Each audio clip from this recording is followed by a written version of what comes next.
மேடையில் அமர்ந்திருக்கும் அனைவருக்கும், இங்கே வந்திருக்கும் அனைவருக்கும் காலை வணக்கம்.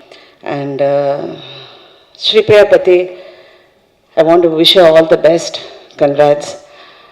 அதாவது ஆர்டிஸ்டில் வந்து அவங்க ஸ்மார்ட்டாக இருந்தாங்க, நல்லா நடித்தாங்க, எல்லாமே ஓகே. பட் தமிழ் இண்டஸ்ட்ரியில் இன்டெலிஜென்ட் விமன் அப்படின்னா கையண்ணி சொல்லலாம், அதில் அவங்க ஒருத்தர். She is very intelligent.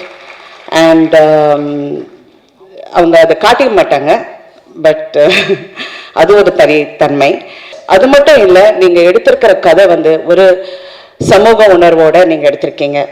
அதாவது இன்னைக்கு நாட்டில் நடக்கிற நிறைய விஷயங்களை நீங்கள் வந்து இது ஒரு பக்கம் அப்படிங்கிற மாதிரி, இது ஒரு வேற ஒரு பக்கமாக you are trying to give answer whether it is right or wrong, but you are trying to express something which is so genuine. ஏன்னா இப்போ குறை சொல்கிறதுக்காக இல்லை, இப்போ நான் கொஞ்சம் காலமாக நிறைய படங்கள் பார்க்க போகும்போது ரொம்ப வித்தியாசமாக இருக்குது. காலையில் ஏன்னு ஹீரோ வந்து இன்னைக்கு எந்த பொண்ணை சைட்டு மச்சான், எந்த பொண்ணை சைட் அடிக்கலாம் மச்சான் அப்படின்னு அவன் கேட்குறான். கூட ஒரு ஆள் அவர் கூட, மச்சான் அந்த தெருவில் ஒரு பொண்ணு போயிட்டு, அதாவது காலையில் ஏன்னு அவங்க எந்த பொண்ணை சைட் அடிக்கணும், அதுக்கு ஒரு பக்கத்தில் ஒரு ஆள். அப்புறம் டெஃபினட்டாக ஒரு முன்னெல்லாம் ஒரு படத்தில் சில்க் சுமிதா இருக்கணும், அவங்க ஒரு டான்ஸ் இருக்கணும், ஒரு பாட்டு இருக்கணும்னா இதில் வந்து கண்டிப்பாக டாஸ்மாகில் ஒரு சீன் இருக்கும்.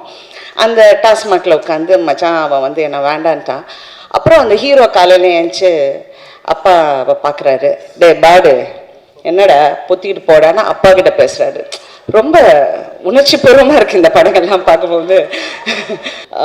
நித்யா மேனன் எனக்கு இப்போ தான் சொன்னாங்க, சித்தி ஹிந்தியில் எடுக்க போகும்போது அதில் டாட்டர் கேரக்டர் அவங்க தான் நடித்தாங்கன்னு எனக்கு தெரியல, இப்போ தான் தெரிஞ்சது. You are wonderful, you are a very talented actress. And Shripriya has said so much about you, and I wish Krish, Jayabharati அவங்களோட son, I've seen him as a small, எல்லாரையும் சின்ன பசங்களாக பார்த்தேன். இப்போ அது மேடையில் சொல்லும்போது கொஞ்சம் கஷ்டமாக இருக்குது, பட் ஓகே. நான் உள்ளே வந்தேன்னு அதான் சொன்னேன், நிக்கில பார்த்தோன்னே விஜய் சேதுபதியை பார்த்து நான் சொன்னேன், நிக்கில பார்த்தேன்னு யார் இது பிசாசி மாதிரி ஒரு ட்ரெஸ். காலையில் இப்போ ஒருத்தர் சொன்னார், காலையில் பேப்பர் படித்தோன்னே அது ஷர்ட்டாக போட்டுட்டு வந்துட்டாருன்னு.